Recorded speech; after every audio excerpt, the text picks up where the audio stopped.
The chamber erupted in chaos. Alien voices shouted in disbelief, some trembling with fear, others furious. The accusation hung in the air like a death sentence. Someone had imprisoned human children, and in the galaxy's long, bloody history, there was no greater mistake.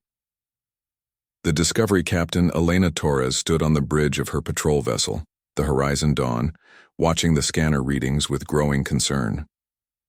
Her ship was one of 12 that patrolled the outer rim of human territory, protecting merchant vessels and colony transports from pirates and smugglers. Today's routine patrol had turned into something much more serious. "Captain, we're getting strange energy signatures from that freighter," reported Lieutenant Jackson Cole, her sensor officer. The young man had joined her crew only 6 months, ago, fresh from the Space Defense Academy. His enthusiasm reminded Elena of herself 20 years earlier when she first started flying patrol missions. The freighter in question was an old Zephyrian cargo vessel, its hull scarred from years of travel through asteroid fields and rough landings. The ship's registration showed it belonged to a trader named Captain Vex, known throughout the Outer Rim for his willingness to transport anything for the right price. What bothered Elena was that the ship was traveling through human space without proper cargo manifests. "Hail them," Elena ordered. "Standard identification request." The response came after several minutes of delay, which was unusual for legitimate traders who wanted to avoid inspection delays. Captain Vex appeared on the main screen, his reptilian features typical of the Zephyrian species. His scaled skin was a mottled green color, and his large yellow eyes darted nervously as he spoke. "Greetings, human patrol vessel. I am Captain Vex of the merchant ship Wandering Star. We are carrying industrial equipment to the Proxima station. All paperwork is in order." Elena studied the alien's nervous behavior. In her 20 years of patrol duty, she had developed a keen sense for when traders were hiding something. Vex's quick speech and avoidance of direct eye contact suggested he was not being entirely truthful about his cargo. "Captain Vex, please transmit your complete cargo manifest and passenger list. We need to verify your documents according to standard security protocols." The alien's response was immediate and defensive. "There are no passengers aboard my vessel, only cargo. Industrial equipment, as I stated. There is no need for inspection." Lieutenant Cole looked up from his scanner station with a puzzled expression. "Captain, I'm detecting unusual life signs aboard that freighter. Multiple small heat signatures in the cargo bay area." Elena felt a cold sensation in her stomach. Small life signs could mean many things, but given the location near the farming colony of Kepler-7, she had a terrible suspicion about what they might find. 3 weeks ago, 26 children from the Kepler-7 colony had vanished without a trace during what appeared to be a coordinated kidnapping operation. "Captain Vex, prepare to be boarded for routine cargo inspection. This is not a request." The Zephyrian's scales shifted to a darker color, indicating stress or fear among his species. "That is not necessary, Captain Torres. We are on a tight schedule and cannot afford delays." Elena's suspicion deepened. How did he know her name when she had not introduced herself? "You will heave to immediately and prepare for boarding, or we will disable your engines and board you anyway. Your choice." The freighter's engines shut down, and Elena assembled a boarding party consisting of herself, Lieutenant Cole, and 4 security officers.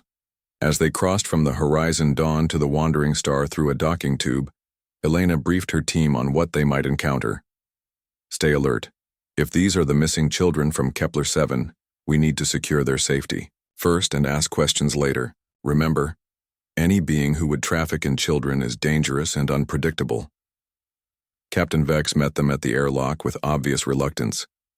His nervous behavior had intensified, and Elena noticed several other Zephyrian crew members watching from the shadows of nearby corridors. The ship's interior was dimly lit and smelled of recycled air and industrial lubricants. "Where is your cargo bay?" Elena asked directly. "This way," Vex replied, leading them through narrow corridors lined with pipes and electrical conduits. "But I must warn you, the cargo is delicate and should not be disturbed." When they reached the cargo bay doors, Elena heard something that made her blood run cold. Soft voices speaking in human languages, including what sounded like children calling for their parents. She drew her sidearm and signaled for her security team to do the same. "Open it. Now." Captain Vex hesitated, his yellow eyes darting between Elena and her armed officers. Perhaps we could discuss a reasonable compensation for the inconvenience of this inspection. Open the door or I will blast it open, Elena said with deadly calm. The cargo bay doors slid open, revealing a sight that would haunt Elena for the rest of her life. 26 human children, ranging in age from 5 to 15 years old, were confined in metal cages stacked along the walls. The cages were barely large enough for each child to stand upright, and the conditions were horrific. The children's clothes were dirty and torn, their faces showed signs of poor nutrition, and many were crying or calling out weakly. Lieutenant Cole stepped forward, his face pale with shock and rage. "Captain, these are definitely the missing children from Kepler 7. Elena's training as a patrol captain warred with her instincts as a human being who had 2 children of her own back on Earth. The sight of these imprisoned youngsters triggered something primal and fierce within her, something that transcended military protocol and diplomatic considerations. "Release them immediately," she ordered Captain Vex, her voice carrying a tone that made even her own crew members step back nervously. The Zephyrian looked genuinely confused. "I do not understand your reaction, Captain Torres. These specimens were acquired legally through proper channels. The paperwork shows they were classified as research subjects." "Research subjects?" Elena's voice rose to a level that made the metal walls of the cargo bay seem to vibrate. "These are children. Human children with families who love them and are searching for them." Captain Vex's confusion appeared to be genuine rather than an act. "But they are not your offspring. Why do you care about specimens that share no genetic connection to you?" The question struck Elena like a physical blow. She realized that this alien genuinely did not understand the human concept of protecting all children, regardless of biological relationship. In his culture, adults apparently only cared for their own direct offspring. "Because they are children," Elena said, her voice now deadly quiet. "And every human child is precious to every human adult. We protect them all." As her security team began opening the cages and comforting the terrified children, Elena contacted the Horizon Dawn to prepare medical facilities and notify Kepler 7 colony that their missing youngsters had been found. But she also knew that this discovery was going to create shockwaves throughout the galaxy, once other species learned about the human reaction to threats against any human child. Captain Vex and his crew were taken into custody, still expressing confusion about why humans would risk conflict over children who were not their biological offspring. As Elena watched the rescued children being carefully transferred to her ship's medical bay, she realized that the galaxy was about to learn something important about humanity that would change interspecies relations forever. The Galactic Awakening, the rescue of the Kepler 7 children, created an unprecedented crisis in galactic diplomacy. Within 48 hours of Captain Torres' rescue mission, every human colony, every human ship, and every human diplomatic post throughout known space had received the news. The reaction was immediate and uniform: outrage. Ambassador David Chen sat in his office at the Galactic Trade Commission headquarters on the neutral world of Harmony Station, reading reports from across human space with growing amazement. Merchant captains were abandoning profitable trade routes to join search missions for other missing children. Colonist militias were forming spontaneously to patrol for smugglers. Even elderly humans who had never left their home planets were volunteering for rescue operations. "Sir, the Zephyrian ambassador is here to see you," announced his assistant, Lieutenant Sarah Kim. Ambassador Chen had been expecting this visit. The Zephyrians were claiming that Captain Vex had been operating within legal parameters, according to Galactic Trade Commission regulations regarding the transport of biological research specimens. The fact that these specimens were intelligent children seemed to be irrelevant to their legal argument. Ambassador Salith entered the office with the typical confident stride of her species. Her scales were a bright blue color, indicating high status among Zephyrian society, and her diplomatic credentials represented over a century of experience in interspecies negotiations. She had probably never encountered a situation quite like this one. "Ambassador Chen, I have come to discuss the unfortunate incident involving Captain Vex and his cargo. My government wishes to resolve this matter quickly and quietly to avoid Unnecessary complications. David Chen looked up from the reports on his desk. He was a career diplomat who had spent 30 years negotiating trade agreements and territorial disputes, but nothing in his experience had prepared him for the current situation. Ambassador Saleth, those were not cargo. Those were children. The Zephyrian diplomat's head tilted slightly, a gesture that indicated puzzlement among her species. I understand your concern for your species' offspring, Ambassador Chen. My government is prepared to offer compensation to the parents of the specimens for their inconvenience. Specimens?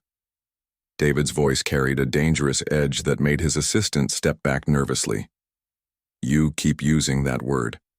I do not think it means what you think it means. Ambassador Saleth consulted the electronic tablet she carried. According to Galactic Trade Commission regulations, any biological entity can be classified as a research specimen if proper documentation is filed. Captain Vex followed all required procedures. David stood up slowly, his movement deliberate and controlled. Let me explain something to you about humans, Ambassador. Those children were not just research subjects to us. They were not just someone else's offspring. They were our future. The Zephyrian looked even more confused. But they shared no genetic material with most of your species. Why would you risk diplomatic incidents over unrelated juveniles? The question revealed the fundamental misunderstanding that was driving the crisis. David realized that he was dealing with a species that had no concept of humans' instinctive protection of all children, regardless of biological relationship. To the Zephyrians, adults only cared for their direct, genetic offspring. Because that is what humans do, David said simply. We protect children. All children. When you threaten any human child, you threaten all humans everywhere. Ambassador Saleth's scales shifted to a pale yellow color, indicating confusion or distress. This concept is difficult to understand. Most species prioritize their own genetic lineage above all else. Your reaction suggests an irrational emotional response. David walked to the window of his office, which looked out over Harmony Station's central plaza, where beings from dozens of different species conducted trade and diplomacy. Let me tell you what is happening in human space right now, Ambassador. Every human military vessel has been placed on high alert. Civilian ships are being armed and converted into patrol craft. Entire colonies are mobilizing their defense forces. The Zephyrian diplomat checked her communication device, her expression growing increasingly concerned as she read incoming reports. My government has received similar intelligence. Human vessels are conducting aggressive patrols throughout the outer rim sectors. And do you know what they are looking for? David asked, turning back to face her. They are searching for any other human children who might have been taken. And when they find them, they will do whatever is necessary to bring them home. Ambassador Saleth's scales were now a bright orange color, indicating alarm. Ambassador Chen, my government wishes to avoid conflict. We had no knowledge that the acquisition of these research specimens would provoke such an extreme reaction from your species. David returned to his desk and activated his communication system. Computer, show me current human fleet movements throughout the galaxy. The holographic display that appeared above his desk showed hundreds of human ships moving in coordinated patterns throughout known space. Military vessels, merchant ships, exploration craft, and even passenger transports had all been converted into search and rescue operations. The scope of the mobilization was unprecedented in galactic history. This is not an extreme reaction, David said quietly. This is what humans do when our children are threatened. We do not negotiate. We do not compromise. We simply act. The Zephyrian ambassador stared at the display with growing understanding. Your entire species has mobilized over 26 juveniles who were not even related to most of your population. Now you are beginning to understand, David replied. Those 26 children represent our future, our hope, our reason for exploring the galaxy and building better worlds. When you put them in cages and treated them like laboratory animals, you attacked the very heart of what makes us human. Ambassador Saleth was quiet for several minutes processing this information. When she spoke again, her voice carried a different tone. My government requires clarification about human cultural practices regarding offspring care. This information was not included in our species contact protocols. David activated another display showing the rescue operation aboard Captain Vex's ship. The images of human children in cages had been broadcast throughout human space, fueling the unprecedented mobilization of civilian and military resources. Every adult human who saw these images felt the same protective instinct that they would feel if these were their own biological children. The implications of this revelation were staggering for galactic civilization. Most species operated on the principle of genetic self-interest, protecting only their direct offspring and showing limited concern for unrelated juveniles. The human concept of universal child protection was completely foreign to their understanding. Ambassador Chen, if what you say is accurate, then my government has made a serious error in judgment. We did not realize that humans would view the acquisition of unrelated juveniles as an attack against your entire species. David nodded gravely. And now you must decide how to respond to that error. Because I can tell you with absolute certainty that human ships are going to continue searching until every human child in the galaxy is safe. We will not stop until we are satisfied that no human youngster is being held against their will anywhere in known space. Ambassador Saleth's communication device began chiming urgently with incoming messages from her government. As she read the reports, her orange scales shifted to a deep red color, indicating severe distress. Ambassador Chen, I am receiving reports that human fleets are approaching Zephyrian territory with demands to inspect all cargo vessels and research facilities. That sounds about right, David replied calmly. We take the protection of children very seriously. The Zephyrian diplomat looked up from her device with something approaching panic in her large yellow eyes. My government is asking what concessions would be acceptable to resolve this crisis peacefully. David leaned back in his chair, considering the question carefully. The human mobilization showed no signs of slowing down, and reports were coming in of other species beginning to reconsider their own policies regarding the treatment of human children. The galaxy was learning that humanity operated by different rules when children were involved. Tell your government this, David said finally. Every human child currently held anywhere in the galaxy must be immediately released and returned to human space. Every species must agree to new protocols recognizing human children as protected entities under galactic law, and there must be guarantees that nothing like this will ever happen again. Ambassador Saleth transmitted these demands to her government while David watched human ships continue their relentless patrols on the holographic display. Within hours, similar scenes were playing out throughout the galaxy as other species realized that they had severely underestimated human protective instincts. The crisis ended not with military confrontation, but with a fundamental shift in how galactic civilization viewed humanity. Species that had dismissed humans as young and weak suddenly understood that they possessed something far more dangerous than advanced weapons or superior numbers. They had absolute moral conviction when it came to protecting children. The rescued children from Kepler-7 returned to their families as heroes, their ordeal having sparked a galaxy-wide recognition of human values that would reshape interspecies relations for generations to come. And Captain Elena Torres received a commendation that read simply, "For reminding the galaxy that some things are more important than diplomacy."